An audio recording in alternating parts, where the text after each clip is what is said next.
Hi everyone, this is BritSimon. Another quick video for you on a specific topic. It's about the passport rule that many of you are confused about. There are some other YouTube channels that are giving incorrect information about this at the moment. So this video is really necessary to correct the nonsense that's being spread by other YouTubers and other people in forums. So I don't know why they don't understand it, but anyway,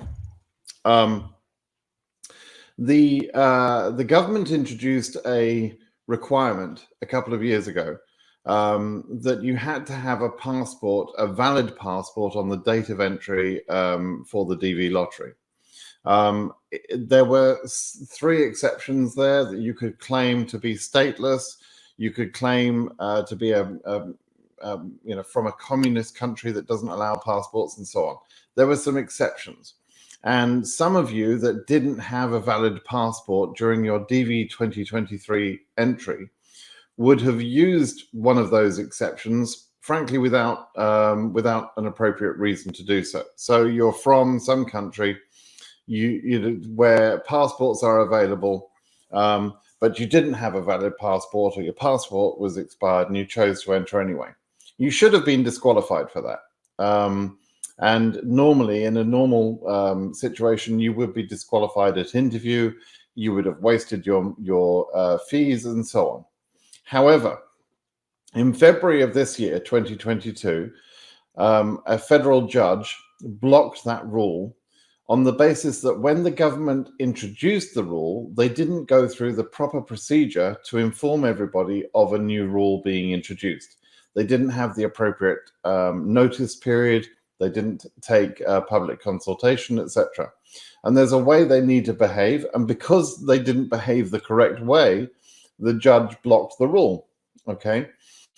Now, that rule has not been reintroduced yet. And even if it were introduced, it would only affect future lotteries, not the one that's currently started. In other words, the rule itself that you thought you were getting around, you should have been banned for, you should have been disqualified for, but you now will not be disqualified no matter what you did about your passport. So if you chose to enter without a passport, or you had a passport and it had an invalid date or something like that, it doesn't matter. It won't cause disqualification of your case. Okay. Now, you will need a passport to go through the process. You don't need a passport to fill in the DS260 immediately. You can use another form of ID, official ID, which is an option on the DS260. However, you should apply for a passport if you don't have one, because you'll need a passport at the interview. And of course, you'll need a passport for them to stamp in the visa into your passport. Okay, so you'll need a passport for traveling.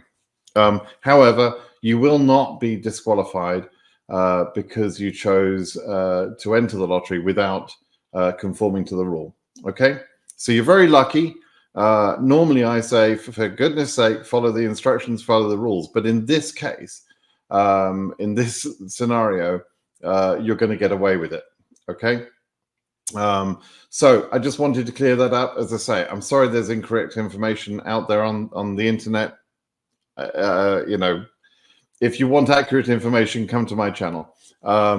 And please do make sure you're subscribed to my channel to get more of this sort of accurate information. All right. Thank you, everybody. Goodbye now.